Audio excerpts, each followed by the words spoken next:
We're back, baby! Inside, and a beauty! Hall running free! Brees Hall inside the 10! He's gonna score!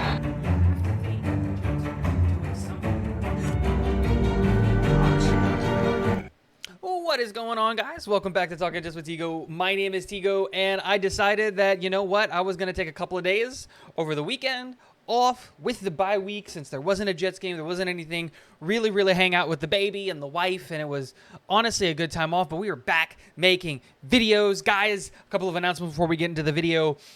If you haven't gone into the description, a bunch of links down there, links to the merch, Patreon page, all of that stuff. If you want to become a citizen of Tigoslavia, go and become a citizen in the Patreon. And I do want to give a special shout out at the beginning of the video to Harlan. Harlan was the first person to actually purchase my merch. He ordered 2 mugs. I really appreciate it, Harlan. I want you to take a picture of it and send it to me.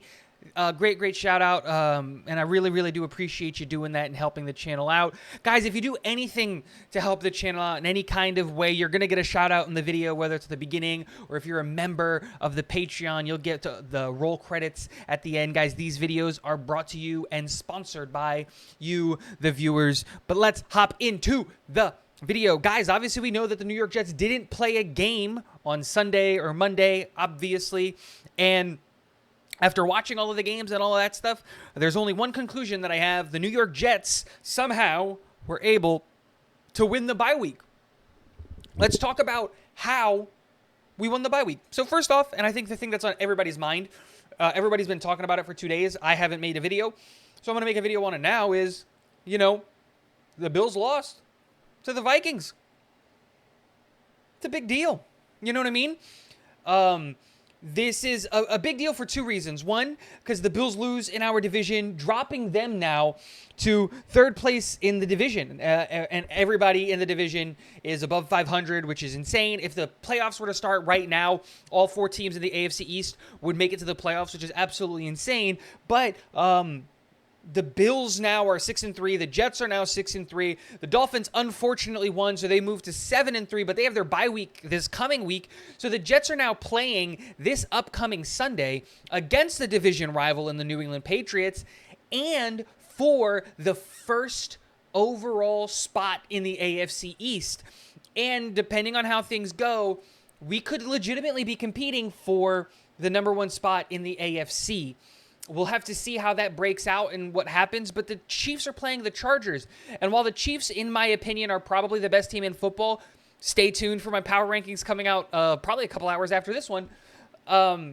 That's a serious thing that we can talk about. And the biggest part about the Bills losing to the Vikings is that they lost to an NFC team. So not only does their loss help us move up the rankings, but it doesn't help another team move up the playoff position rankings at all. Losing to an NFC team is always a good thing. And that moves on to the next game. And that's the fact that the Chargers lost to the San Francisco 49ers on Sunday Night Football. And this is another big deal. San Francisco, an NFC team, beating the Chargers, who were in competition with the New York Jets for a wild card spot. Now, with that loss, the Chargers are out of the playoffs, technically, if the playoffs were to start right now, and we have a game in hand on them. We have a game in hand on a lot of the teams that we're competing with now for a wild card spot, and really this just becomes a race of the AFC East and who can stay atop the longest. But let's talk about not just the other games that happened, but the things that happened inside of the building, obviously, with the bye week. You heard what Coach Saleh said, and we've seen this happen all over the NFL for years. Players go on a bye week and they come back either hurt, injured, overweight, out of shape. Something's wrong. And the New York Jets came completely unscathed when it came to the bye week. Everyone's back. Everyone's healthy. Everyone's in shape. We didn't lose any players to the bye week, and that's great. But I think the most important news that we heard from the bye week is that Max Mitchell can now come back to practice. And we'll see what happens here over the next couple of weeks. But getting Max Mitchell back is huge. It can solidify our right tackle and really bring some stability to that offensive line. We saw how he performed when he was asked to and step into the role. He played exceptionally well for the expectations, and he does have a lot to learn. But ultimately, I look at Max Mitchell as our right tackle of the future, and we got him late in the draft, and that's what you want to see, is bringing in homegrown, developed guys, and that's what Max Mitchell can be We heard the same thing about George Fant, that he's still probably going to be hurt. And I think, and I agree with Buffalo Jet fan on this one, I think we've seen the last of George Fant in Gotham Green and in a New York Jets jersey. Thanks for being here. We appreciate it, but sayonara. Go to another team who's willing to pay you, because ultimately, I don't think the Jets are, and I know that I'm not willing to pay George Fant. And then the other thing is that we've had 2 weeks, or we're going to have 2 weeks at this point, to focus 100% of the effort and the time and the tape and the everything on the New England Patriots, and it's time for the New York Jets to slay the frickin' dragon. It's time for us to go to Gillette and beat the Patriots. We know we're the better team. Every single level of that team, we're better. We've got a better defense. We've got a better offense. We've got a better quarter. We've got everything better than the New England Patriots, and we lost that game that we had against them 2 weeks ago.